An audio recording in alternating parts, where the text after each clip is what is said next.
मशरिक़ वस्ता के मुख्तलिफ ममालिक पे ईरान की जानिब से रात गए तक जो है वो मिसाइल हमले होते रहे। मुख्तलिफ किस्म की जो है वो फुटेजेस सामने आई हैं। रात 2 बजे, ये मैं बिल्कुल वीडियो रिकॉर्ड करने से चंद मिनट पहले की आपको बात बता रहा हूँ कि अबू ज़ेबी के रिहायशियों ने जो है वो ये क्लेम किया है कि अबू ज़ेबी के अंदर भी जो है इस वक्त धमाकों की आवाज़ें जो है वो सुनाई दे रही हैं और मुमकिन तौर पर मिसाइलों को जब फिजा में इंटरसेप्ट किया जाता है, इवन वो मतलब जो इनको एक किस्म का जो आयरन डोम जो इजराइल ने भी लगाया हुआ है, इसी तरह वो मशरिक़ वस्ता के मुख्तलिफ शहरों के अंदर भी लगा हुआ है। तो जब कोई मिसाइल वहाँ पर आता है और उसे डिस्ट्रॉय किया जाता है तो आसमान के अंदर भी जो है उस मिसाइल के फटने की भी जो है वो आवाज आती है। तो इसको अभी कंफर्म नहीं किया जा सकता कि क्या वो मिसाइल एक्चुअली नीचे आके गिरे या उनको फिजा के अंदर ही जो है वो डिस्ट्रॉय कर दिया गया। दूसरी बात यह है कि अगर वो डिस्ट्रॉय होता भी है, अगर आसमान में जो है वो जब डिस्ट्रॉय होता भी है, उसका मलबा भी जो है वो नीचे आके गिरता है। और कुछ जगहों के ऊपर ये रिपोर्ट्स भी आई हैं कि वो जो नाकारा किए गए मिसाइल से जब उनका मलबा आके गिरा है तो उसके अंदर भी जो है लोगों की हलाकतें हुई हैं। और जरूरी नहीं होता कि हर मिसाइल जो है उसको इंटरसेप्ट किया जा सके, और कुछ मिसाइल जो है वो एक्चुअली इसके बावजूद अंदर एंटर होने में कामयाब हो जाते हैं।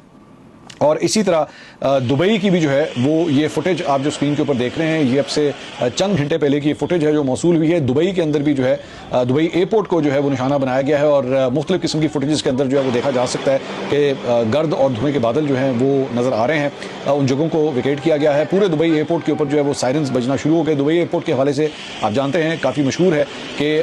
आमतौर पर जब लोगों ने ट्रैवल करना होता है फ्राम ईस्ट टू वेस्ट तो दुबई एयरपोर्ट को जो है वो इस्तेमाल किया जाता है ट्रांजिट एयरपोर्ट के तौर पर। एक बड़ी फेवरेट डेस्टिनेशन है मुसाफिरों की। तो इस वक्त तक मुत्तहिदा अरब अमारात की जो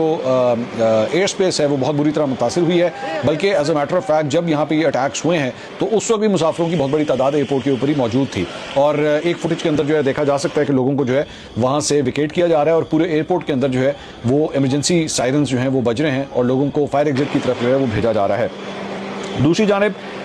ईरान ने खलीजी ममालिक में मौजूद अब तक की इतलात के मुताबिक 14 अमरीकी फौजी अड्डों को जो है निशाना बनाया है और उसमें सैकड़ों अहलकारों के मारे जाने की जो है वो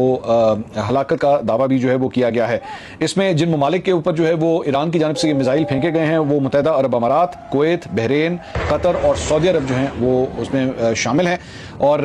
इन तमाम ममालिक ने जो है सिर्फ ईरानी हमलों की शदीद मजम्मत नहीं की बल्कि अपनी सलामती और खुद मुख्तारी के तहफ़्फ़ुज़ के लिए किसी भी हद तक जाने का जो है वो अज़म का इजहार किया है। अच्छा, ज़हन में रखिएगा कि आयतुल्लाह ख़मेनी के हवाले से जो मैं थोड़ी देर पहले आपसे खबर में डिस्कस कर रहा था, अगर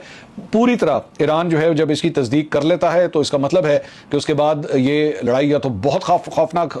जो है वो तरफ जा सकती है या फिर ये कूल डाउन होना शुरू हो जाएगी। ईरान के हवाले से अलबत्ता मैं आपको ये बता दूं कि अगर खुदा न खास्ता अगर ये खबर जो है वो दुरुस्त भी साबित होती है तो उसके बाद भी उनके पास चेन ऑफ कमांड का एक पूरा सिस्टम जो है वहां पे मौजूद है। ये भी कहा जा रहा है कि अहमदीन जनाब जो ईरान के साबका सदर हैं उनके घर के ऊपर भी जो है वो हमला किया गया है, लेकिन उनके हवाले से अभी तक जो है वो कंफर्म नहीं हुआ।